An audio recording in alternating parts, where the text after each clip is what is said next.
Hi friend, আমি ওমকার। আপনাদের সঙ্গে আজ আমি শেয়ার করব অষ্টাবক্র গীতা। শুরু করার আগে আপনাদেরকে কিছু আমি বলতে চাই। অষ্টাবক্র গীতা নাম আমরা বাঙালি অনেকে শুনিনি।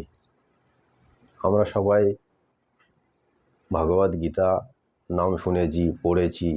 ভগবান শ্রীকৃষ্ণকেই আমরা পুজো করি, জানি। অষ্টাবক্র গীতা ভগবদ গীতার মধ্যে কোনো অন্তর নেই। এক জায়গায় একটু অন্তর আছে, যেমন হচ্ছে ভগবদ গীতাতে দুটো যোগ আছে। একটা হচ্ছে জ্ঞান যোগ আর দু নম্বর হচ্ছে ভক্তিযোগ। অষ্টাবক্র গীতাতে কোনো ভক্তিযোগ নেই, শুধুই মাত্র জ্ঞান যোগ। জপ তপ কোনো জায়গা নেই। যা কিছু সত্য আপনাদের সামনে তুলে ধরা হয়েছে, এখানে কোনো জপ তপ বা পুজো পাঠের কোনো ভক্তিযোগ যেটাকে আমরা বলি সেটা রাখা হয়নি। তো আমরা অষ্টাবক্র গীতা মাধ্যমে সমস্ত ভগবদ গীতাকেও জানতে পারি। অষ্টাবক্র গীতাতে আত্মা পরমাত্মা যে কনসেপ্ট আর রিয়ালিটি, এটা একটা রিয়ালিটিকে বোঝানো হয়েছে। ভগবদ গীতাতেও সেম একই জিনিস বোঝানো হয়েছে।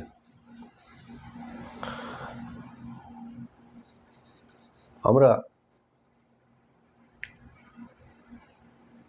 বা ছোটোবেলা থেকে কোনোদিন আজ পর্যন্ত 20-22 বছর পড়াশোনা করছি, কিন্তু উনি শাস্ত্র তুলে নিইনি হাতে। এটা একদমই ঠিক নয়। শাস্ত্র সবাইকে পড়া উচিত এবং ছোটোবেলা থেকে পড়া উচিত।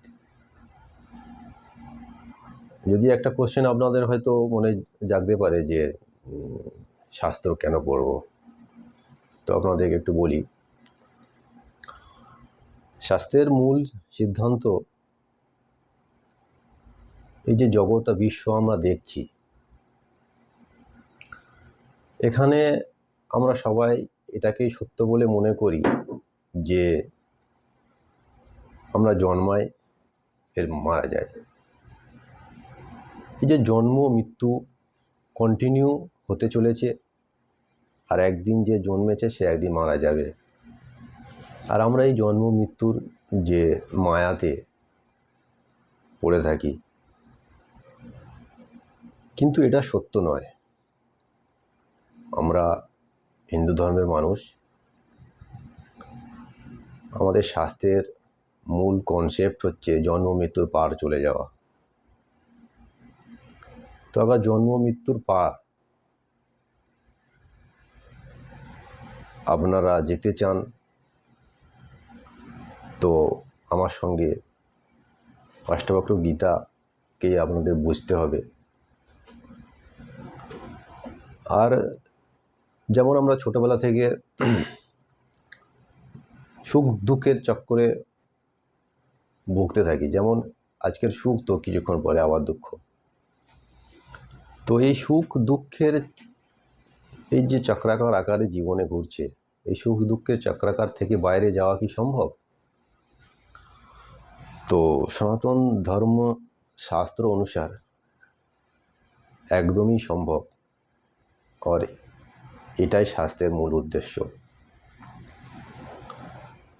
তো দু লাইনে যদি বলা যায় যে জন্ম মৃত্যুর পার, সুখ দুঃখের পার যদি কেউ দেখতে চান, যেতে চান, তো সনাতন ধর্মের শাস্ত্রকে আপনাদের বুঝতে হবে। আমি আজ আপনাদের কাছে নিয়েছি অষ্টাবক্র গীতা, যেটা ভগবদ গীতার সেম টু সেম, বাস জ্ঞান যোগ দুটোতেই আছে, ভক্তি যোগ অষ্টাবক্র গীতাতে নেই। যা কিছু আছে রিয়ালিটি সরাসরি বলে দেওয়া হয়েছে, আপনাদের বুঝিয়ে দেওয়া হয়েছে। মূল শাস্ত্রের যে কথা সেটা হচ্ছে আমি কে, ভগবান কে। আবার এইসব প্রশ্নের উত্তর যদি জানতে চান, জানার ইচ্ছা থাকে, और জানাও অত্যন্ত দরকার। আমরা মনুষ্য জীবন লাভ করেছি, এমন বুদ্ধি আমাদেরকে দিয়েছে যেটা আমরা ভগবানকে জানতে পারি, আমি কে জানতে পারি। কিন্তু বাকি দুনিয়াতে যেসব প্রাণী আছে তারা কেউ অত ওই রকম বুদ্ধি মানুষের মতো ওই রকম বুদ্ধি তাদের নেই, তো তারা জানতে পারবে না, শুধু আমরাই জানতে পারবো, বুঝতে পারবো। তো আবার যদি এটা জানার ইচ্ছা থাকে তো আমার সঙ্গে আপনাদের অষ্টাবক্র গীতাকে বুঝতে হবে। অষ্টাবক্র গীতা দুটো ক্যারেক্টার, যেমন ভগবত গীতা দুটো ক্যারেক্টার, অর্জুন আর भगवान श्री कृष्ण। अष्टावक्र गीता ऋषि अष्टावक्र और राजा जनक। राजा जनक পরিচয় আপনাদের একটু করে দিই। রাজা জনক হচ্ছে ভগবান মা সীতা দেবী, যাকে আমরা বলি, সীতার বাবাকেই রাজা জনক বলা হয়। তো রাজা জনক আর অষ্টাবক্রের মধ্যে যে কথোপকথন হয়েছিল সেটাই অষ্টাবক্র গীতা। যেমন ভগবত গীতাতে অর্জুন আর ভগবান শ্রীকৃষ্ণের মধ্যে যা কিছু কথা হয়েছিল ওটাই Bhagavad Gita, same to same Ashtavakra Gita. राजा जनक और ऋषि अष्टावक्र मुनि।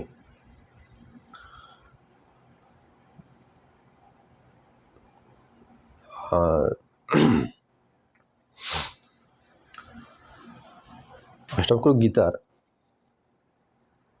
मूल कन्सेप्ट আপনাদেরকে কিছুটা আমি বোঝাতে পেরেছি।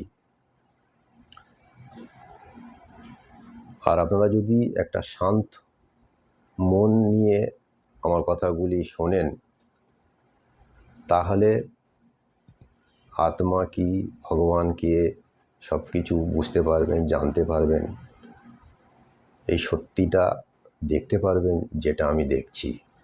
তো চলুন নেক্সট ভিডিও থেকে আমরা শুরু করি।